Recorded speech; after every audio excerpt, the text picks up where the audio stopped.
Lo mejor está por venir, hermanos. Los invito a abrir la palabra de Dios en el Evangelio de San Mateos y vamos a leer los versos 34 y 35. San Mateos, el capítulo 13, los versos 34 y 35. Vamos a leer. Todo esto habló Jesús por parábolas a la gente, y sin parábolas no les hablaba, para que se cumpliese lo dicho por el profeta cuando dijo: abriré en parábolas mi boca, declararé cosas escondidas desde la fundación del mundo. Es un privilegio para nosotros tener a nuestro hermano Cristian. Él nos visita de la central, es anciano ordenado ahí, y vamos a escucharle para honra y gloria del Señor. Gracias hermano por la invitación, hermana Emma, muchas gracias. Es un privilegio estar aquí con ustedes, hermanos. Buenos días a todos, feliz sábado. Y tenemos un buen ánimo para iniciar. Los invito a que inclinemos nuestro rostro y vamos a pedir la dirección del Espíritu Santo. Oramos, hermanos. Querido Padre que estás en las alturas de los cielos, te alabamos, te agradecemos, Señor, por las bendiciones inmerecidas que nos das. En este momento, al estudiar una porción de tu palabra, pedimos que tu Espíritu nos guíe y que al estudiar parábolas podamos encontrar esas verdades escondidas, Señor, que el profeta decía que tú nos querías dejar. Que como tu pueblo podamos identificar esas lecciones verdaderas para poder aplicarlas a nuestra vida y tener una relación más cercana contigo. Sigue estando con nosotros, Padre, lo pedimos en el nombre de Jesús. Amén. Bueno, y la reflexión de esta mañana la he titulado Juicios y Talentos, o Talentos y Juicios, como está ahí en la diapositiva. Y vamos a basar nuestro estudio en Mateo 24 y 25. Recientemente por la lección estudiamos la semana pasada los eventos de los últimos días, ¿no? En Marcos. Aquí en Mateo es en el capítulo 24. Lo normal, como hemos estado estudiando el Evangelio de Marcos, es que quienes se acercaban a confrontar al Señor Jesús eran los fariseos, eran los saduceos, eran todas estas órdenes que estaban buscando en qué momento el Señor Jesús se equivocaba para que ellos pudieran hallar ocasión de acusarlo, de señalarlo, de difamarlo, de manchar su nombre. Pero en esta ocasión de Mateo 24, son los discípulos que le dicen al Señor Jesús: ¿cuándo serán todas estas cosas? Cuéntanos, Señor, Maestro, ¿qué señales habrá de tu venida? Y entonces el Señor Jesús empieza a enlistar una serie de eventos que, como ya sabemos, tiene un doble cumplimiento. Pero al terminar todas estas señales, se abre un circuito de 5 parábolas entre Mateo 24 y Mateo 25, que son las que habremos de estudiar esta mañana, y que nos dicen qué es lo que debemos hacer previo a todas las señales que el Señor Jesús nos ha dado.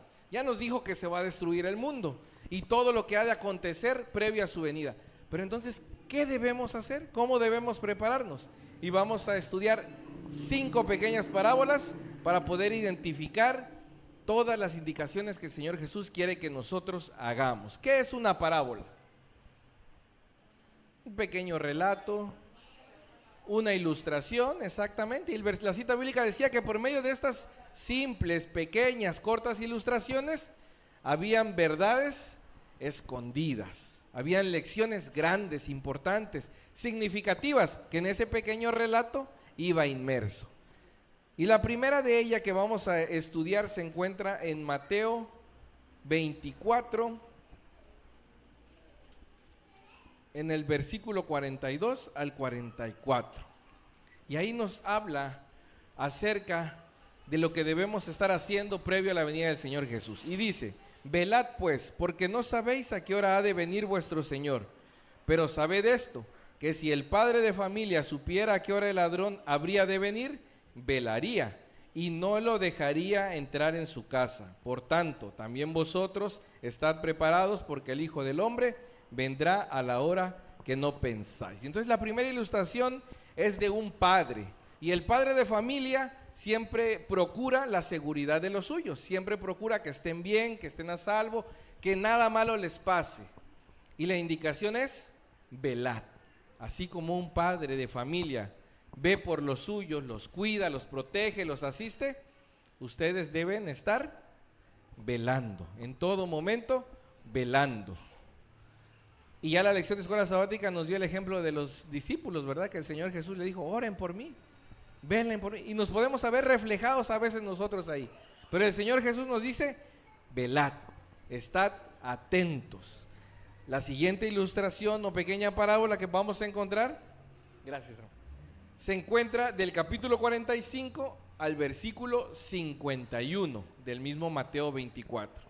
Y ahí habla acerca de un señor que se va lejos, se va de viaje, pero deja todas sus propiedades, todos sus negocios encargados a un siervo.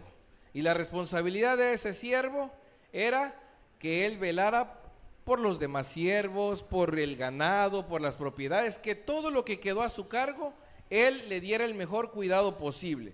Pero ¿qué pasó con este siervo? Versículo 48. Pero si aquel siervo malo dice en su corazón, mi señor tarda en venir, y comienza a golpear a sus consiervos, y aún a comer y a beber con los borrachos, vendrá el señor de aquel siervo en día que éste no espera y a la hora que no se sabe, y lo castigará duramente y pondrá su parte con los hipócritas. Allí será el lloro y el crujir de dientes. Entonces, en esta parábola ya nos introduce en que hay siervos. ¿Quiénes deben estar velando? Los siervos. ¿Y cuántos tipos de siervos hay? Solamente hay dos tipos de siervo: el siervo fiel y el siervo infiel. ¿Y qué hace el siervo infiel? Pues como su amo tarda, su patrón tarda, se pone a gozar la vida con lo que su patrón le dejó en sus manos, con lo que su amo le puso y debería cuidar. Entonces, la primera lección que nos dice después de Mateo 24, de todas las lecciones, es velad. Y la segunda es, habrá dos tipos de siervos: un siervo fiel y un siervo infiel. Y ahora nos conduce la misma Biblia a la tercera parábola. ¿Y cuál es la tercera parábola? La parábola de las 10 vírgenes. Y aquí es algo más interesante y que nos habla directamente como pueblo adventista. Porque ya sabemos que van a haber dos grupos al final del tiempo: los que creyeron en Dios y los que no creyeron en Dios, los que fueron fieles y los infieles. Pero ahora nos habla de manera más acotada. ¿Por qué? Porque estas 10 vírgenes esperaban al mismo novio, ¿sí o no? ¿Tenían todas sus lámparas? ¿Tenían todas aceite? ¿Tenían todos una vasija extra de aceite? Entonces, aquí nos quiere decir que en el tiempo final, dentro de la iglesia, también habrán ¿cuántos grupos? 2 grupos de adventistas, de cristianos.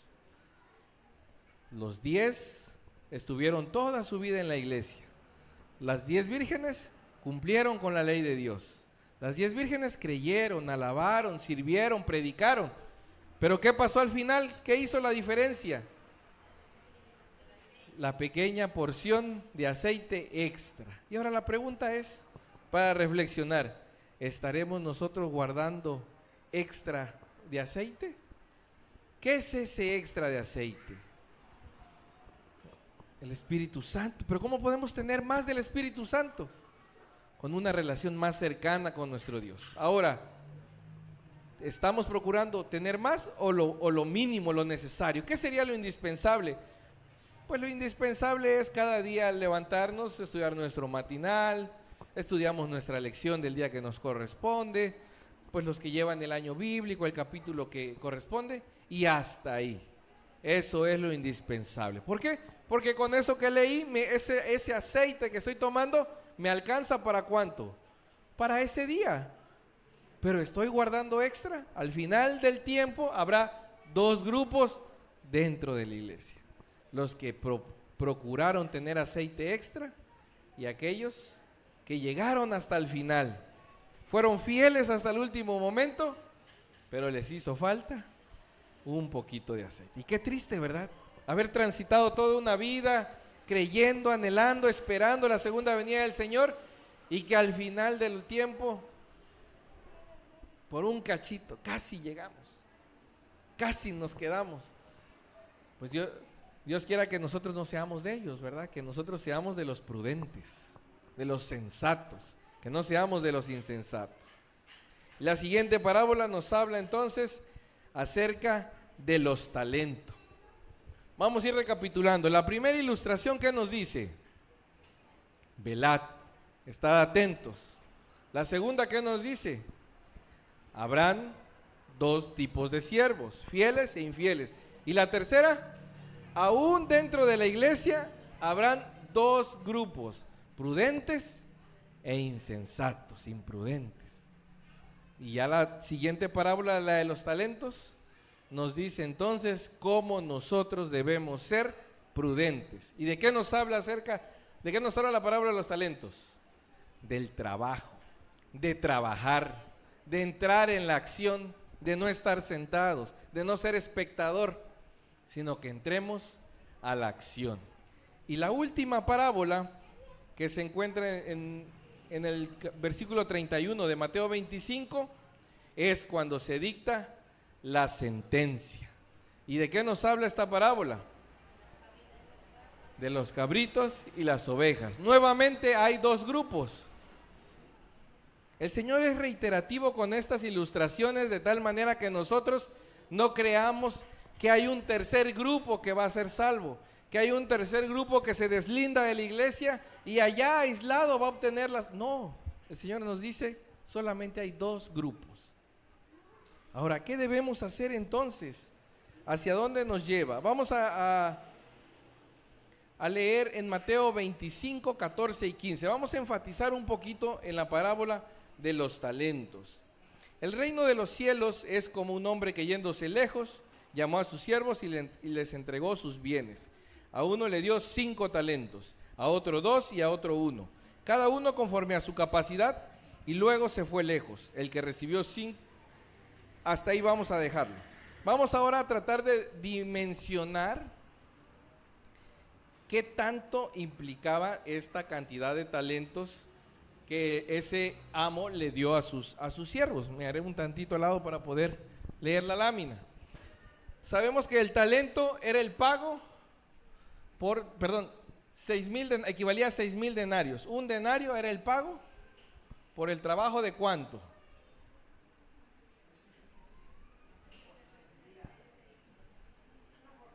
¿Por cuánto? De un día, exactamente.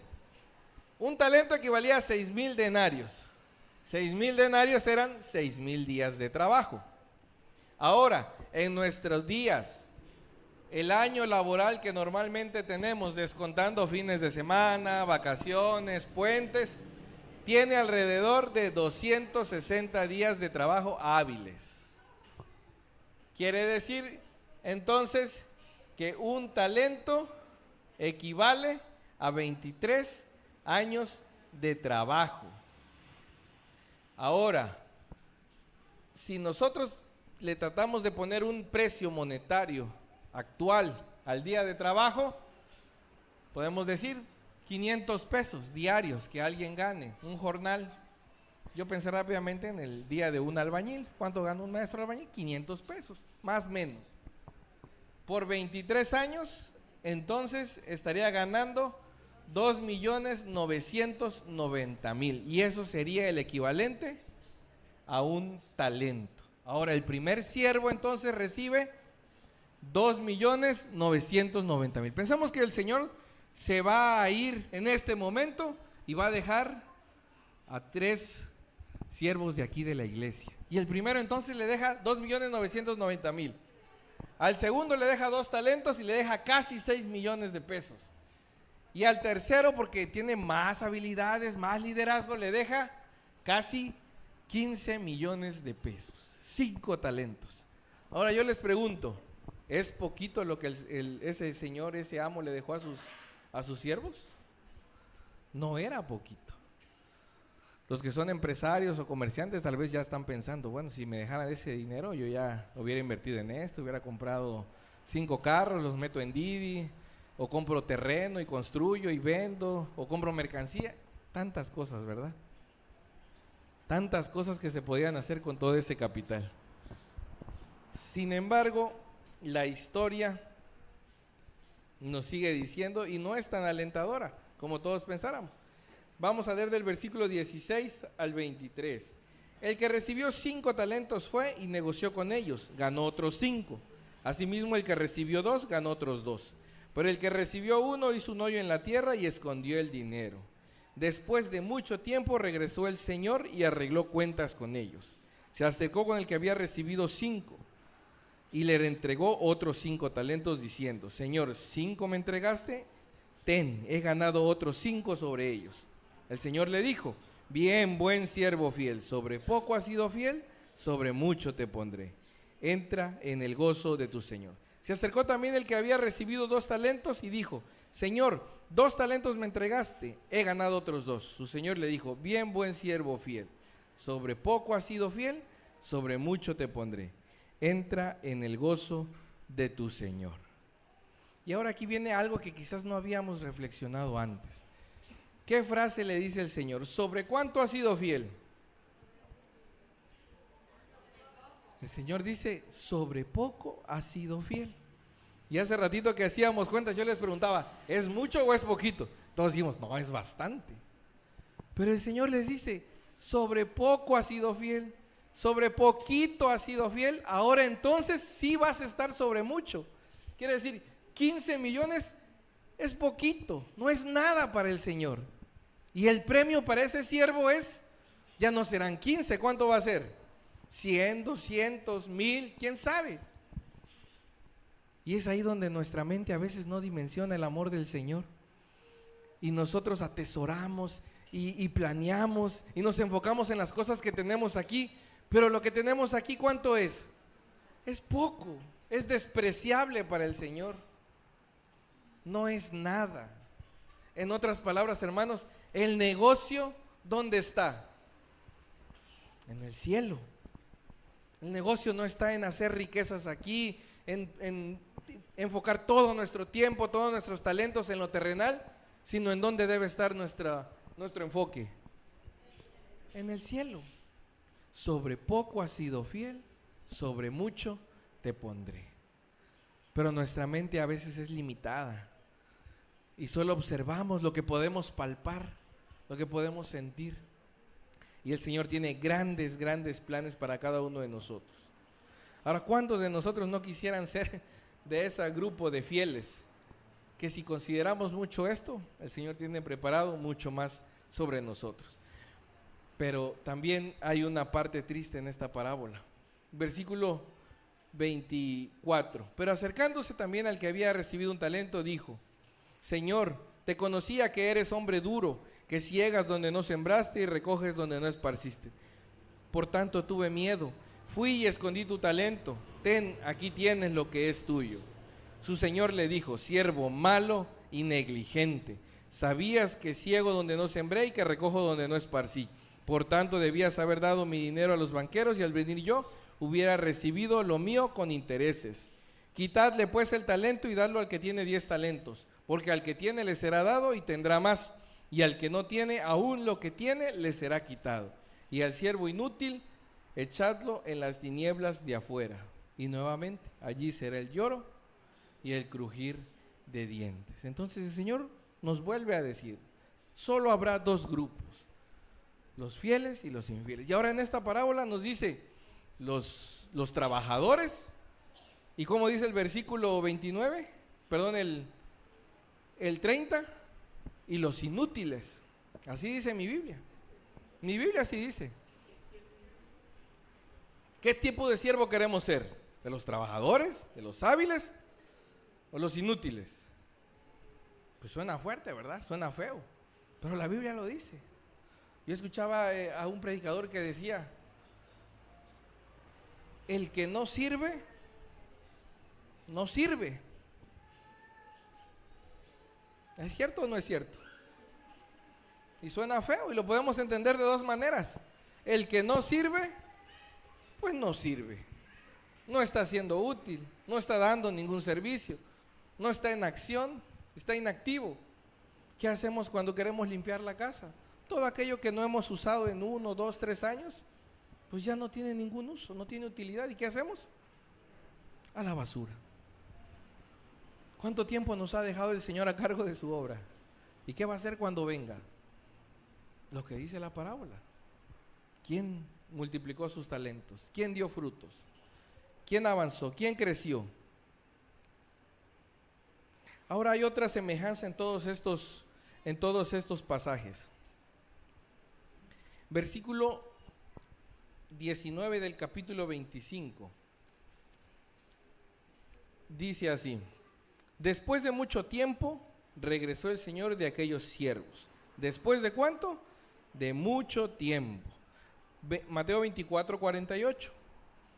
Pero si aquel siervo malo dice en su corazón: mi Señor tarda en venir. Mateo 25, 5. Como el novio tardaba, cabecearon todas y se durmieron. Entonces, ¿de qué nos está hablando aquí? De una tardanza, de un periodo de espera, de que habrá algún momento en el que nosotros estemos esperando y no va a suceder rápido. Y vamos a creer que el Señor Jesús venga y venga y venga, pero se va a prolongar el tiempo. ¿Pero por qué se está prolongando este tiempo? Porque el Señor quiere que la mayoría de nosotros caigamos dormidos, como las vírgenes insensatas, o que seamos como el siervo inútil y que empecemos a esconder nuestros talentos, que no hagamos nada, o que seamos como el siervo infiel y empecemos pues como no viene el Señor, pues me voy a pelear con mis hermanos, voy a generar conflicto, porque pues está tardando, voy a tomar decisiones equivocadas. El Señor no quiere eso. En 2 de Pedro 3:9, ¿qué nos dice? El Señor no retarda su promesa, según algunos la tienen por tardanza, sino que es paciente para con nosotros, no queriendo que ninguno perezca, sino que todos procedan al arrepentimiento. Entonces, esta tardanza, ¿en favor de quién es? De nosotros. Señor Jesús está aguantando lo más que puede de tiempo, porque su hijo Cristian todavía no está preparado, porque todavía le falta moldear su carácter, porque le falta multiplicar sus talentos. Y por eso el Señor dice: te voy a dar un poquito más de tiempo, pero aprovéchalo. Sé útil, sé diligente, sé fiel. Por eso el Señor aún no viene y está retardando su venida. Ahora, el Señor quiere, con todo esto que nos ha dicho, que nosotros estemos listos. ¿Qué significa entonces estar listos? Vamos a leerlo todos juntos a la cuenta de 3. 1, 2, 3.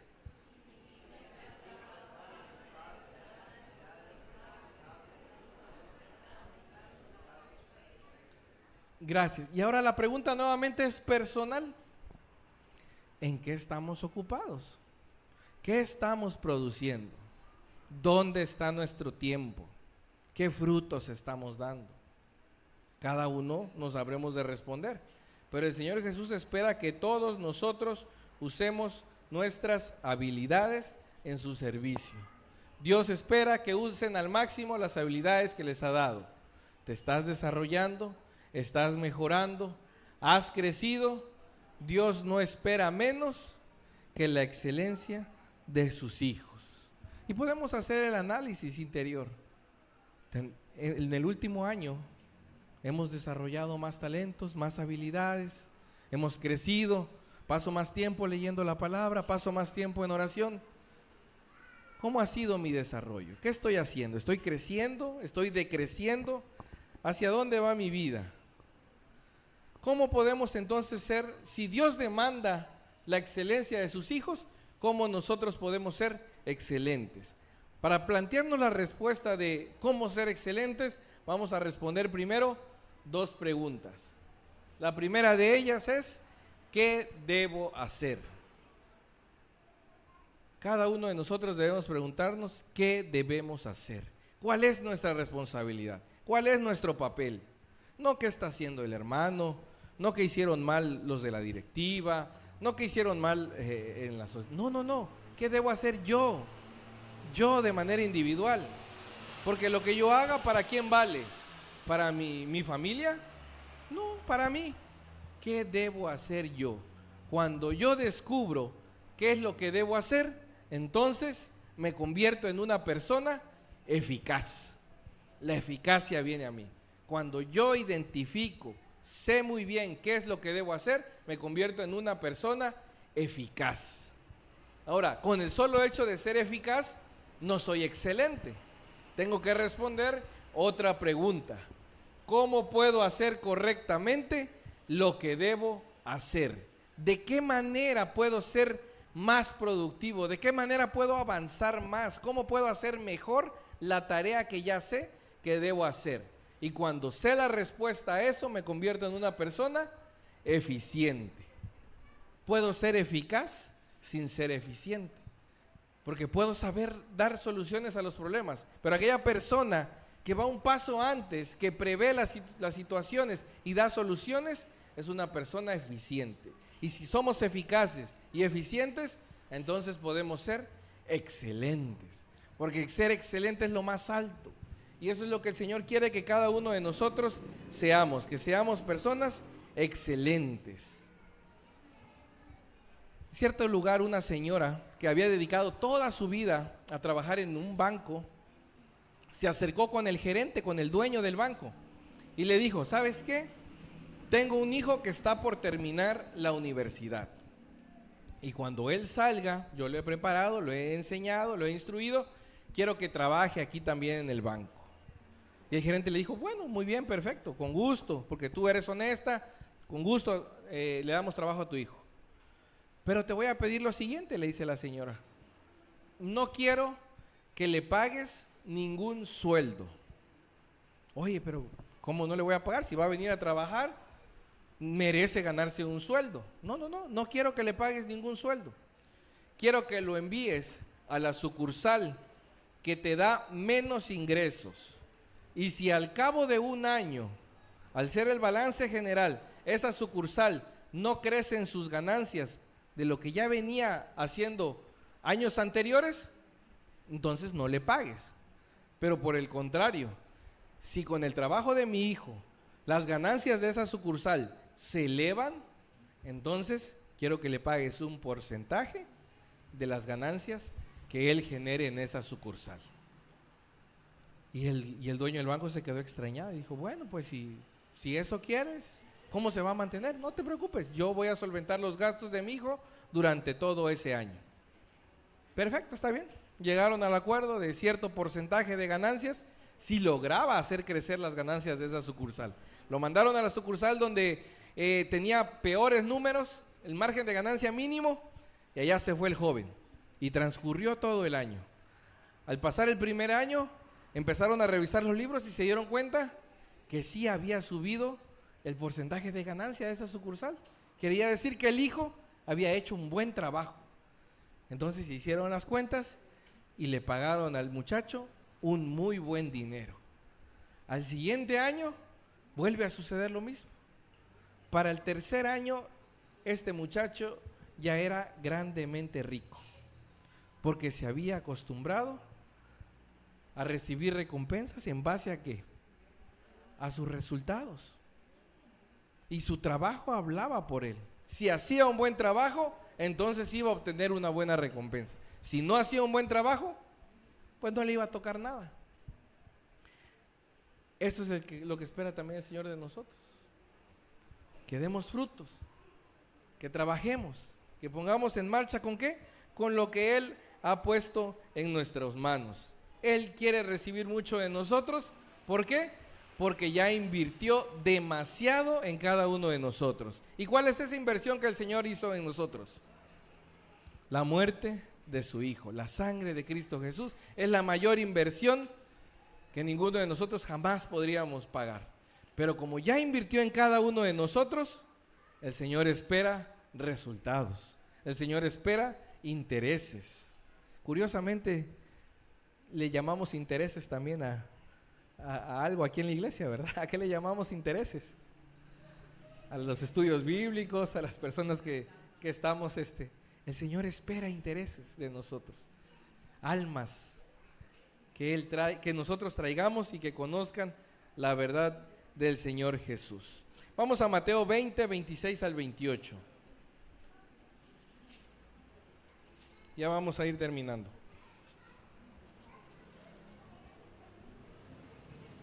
Pero entre vosotros no será así, sino el que quiera hacerse grande entre vosotros será vuestro servidor.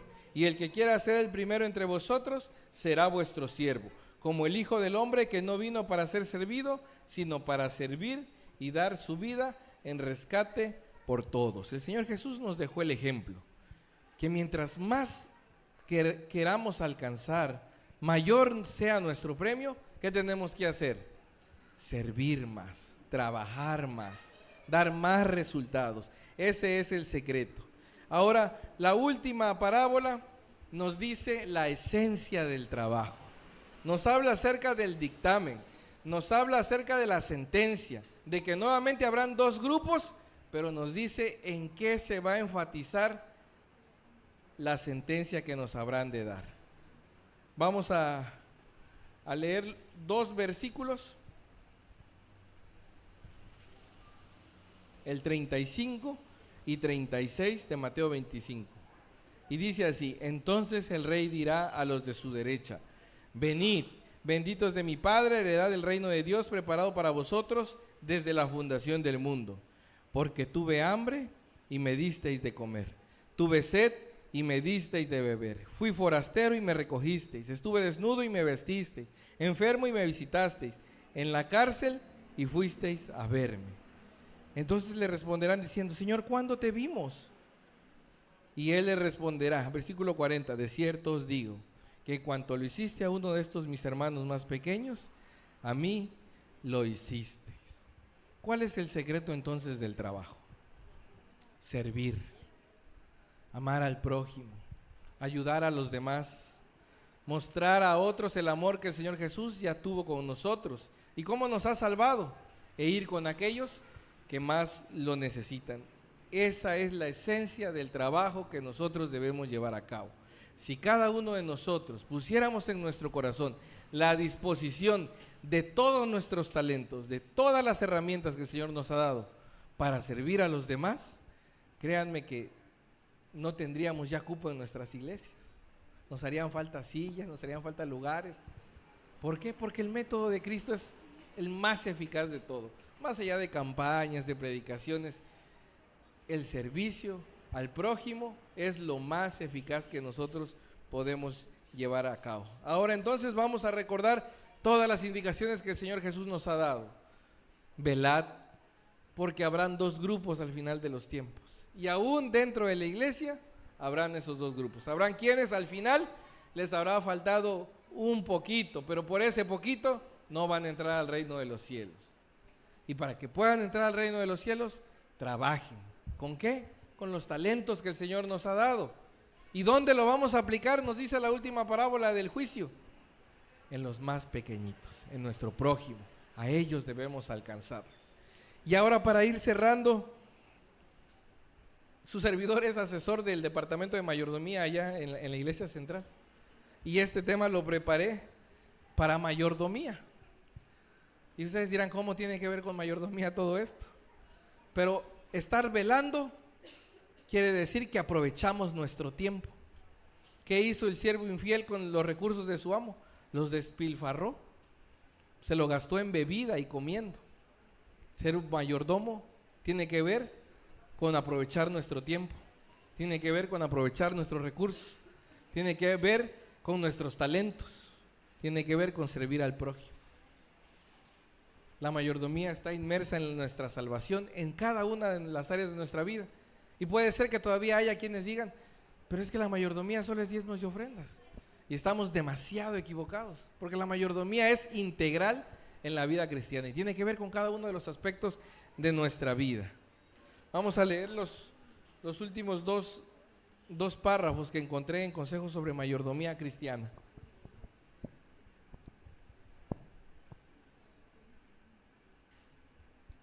Dice así: ¿qué revelación se hará el día de Dios cuando los tesoros amontonados y los sueldos retenidos fraudulentamente clamen contra sus poseedores, quienes eran cristianos supuestamente buenos y se halagaban a sí mismos con la idea de que estaban guardando la ley de Dios, cuando amaban más las ganancias que lo que se había comprado con la sangre de Cristo, las almas de los hombres?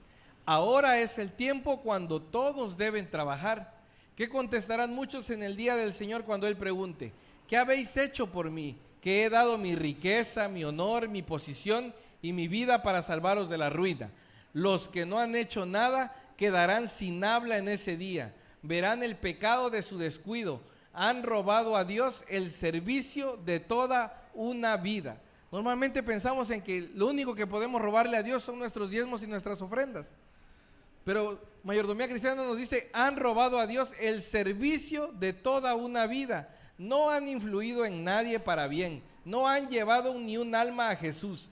Se sentían conformes con no hacer nada por el Maestro. Y finalmente no reciben recompensa alguna, sino pérdida eterna. Perecen con los malvados, aunque profesaban ser seguidores de Cristo. ¿Tiene que ver esta última parte con las 10 vírgenes? Sí tiene que ver. Tiene que ver entonces todo lo que estudiamos acerca de nuestra preparación para la segunda venida de Cristo con nuestra mayordomía. Sí tiene que ver. En todo. La invitación de esta mañana es que trabajemos, que nos pongamos en acción. Si quizás alguien nos sentimos, no nos toman en cuenta, es que a mí ya no me invitan. No nos quedemos con lo que no está en nuestro alcance. Enfoquémonos en lo que nosotros debemos hacer y cómo lo debemos hacer. De tal manera que cuando el Señor Jesús venga, podamos entregar cuentas de siervos fieles, de siervos trabajadores, de vírgenes prudentes, diligentes, y que podamos disfrutar el gran premio que el Señor tiene para con nosotros. Que sobre esto poco que nos ha dado, nos mantengamos fieles y podamos disfrutar de lo mucho que el Señor tiene preparado para cada uno de nosotros. Que el Señor nos bendiga.